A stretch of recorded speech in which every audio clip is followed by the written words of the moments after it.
महंत नरेंद्र गिरी की मौत का प्रकरण अभी शांत भी नहीं हुआ था कि सुखतीर्थ स्थित गोंडिया मठ में एक बार फिर सुर्खियां बटोरी हैं। आश्रम में रहने वाले मासूम बच्चों के साथ यौन शोषण के आरोप में जेल गए आश्रम के संचालक बाबा भक्ति भूषण जेल से जमानत मिलने के बाद भाजपा नेता और कई लोगों पर सनसनीखेज आरोप लगाते हुए प्रदेश के मुख्यमंत्री योगी आदित्यनाथ से न्याय की गुहार लगाई है। उन्होंने कहा कि अगर उन्हें न्याय नहीं मिला तो वे जल्द समाधि ले लेंगे। गोंडिया मठ के संचालक ने आश्रम पर असामाजिक तत्वों द्वारा उन्हें जान से मारने की धमकी और गोंडिया मठ पर अवैध कब्जा करने वालों के खिलाफ सख्त कार्रवाई किए जाने की मांग की है। आश्रम के संचालक बाबा भक्ति भूषण ने मीडिया सेंटर के पत्रकारों से वार्ता के दौरान कहा कि जनपद के एक तथाकथित भाजपा नेता संजीव संगम और विकास पवार और एक अन्य पर आरोप है।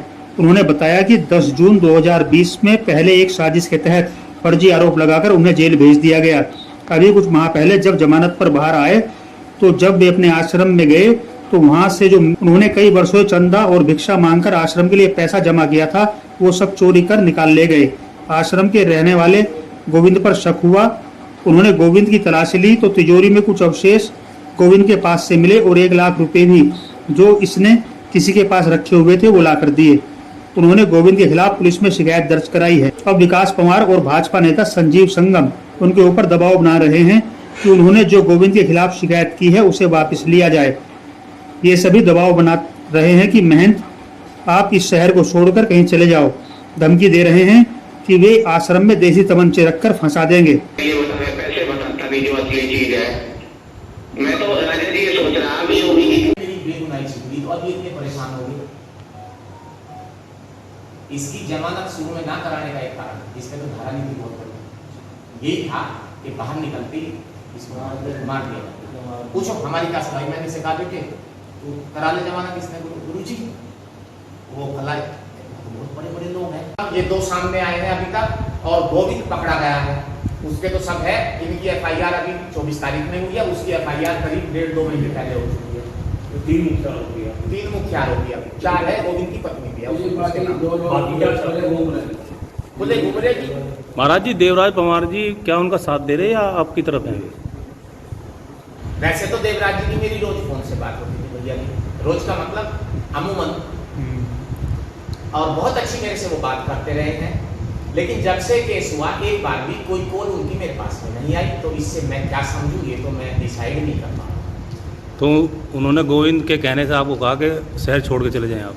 नहीं गोविंद के कहने से विकास पवार का मैसेज उन्होंने मुझे दिया है। मैंने आपको सुनवाई भी है रिपोर्टिंग। वो कहते हैं विकास ये कह रहा है कि महाराज जी जितनी जल्दी हो सके शहर को छोड़ के चले जाए। कहाँ चला जाऊँ मैं तो दुनिया छोड़ के चला जाऊंगा। कह दो मुझे प्रशासन अंजर त्याग दूंगा भी लेकिन संविधान के बाहर रहकर नहीं करूंगा। संविधान में रहकर मुझे लिखित में दो इस शरीर को खुद ही छोड़ दूंगा। ये मुद्दा ही तो है। क्या है हनुमत विपत्ति प्रभु सोई जब तक सुमिरन भजन ना हो। मेरा भजन ही नहीं हो रहा मेरा सुमिरन नहीं हो रहा मैं तो मुद्दा ही हूँ। इन चक्रों में उलझने के लिए थोड़ी मैं घर बार से आया।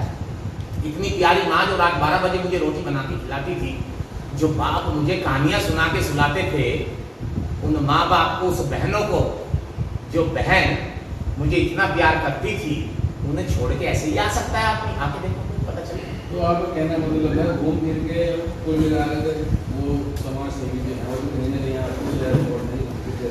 उन्होंने ही भी कहा है ये मैसेज। वे भी नहीं उन्होंने ही मुझे ये मैसेज दिया है।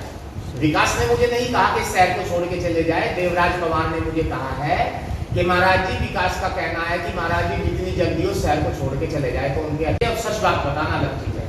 मैं तो सच्चाई बता रहा। मेरे पास रिपोर्टिंग है रिपोर्टिंग ले लो। आरोप तो होता है जिसका कोई तथ्य नहीं होता। आधार होता है।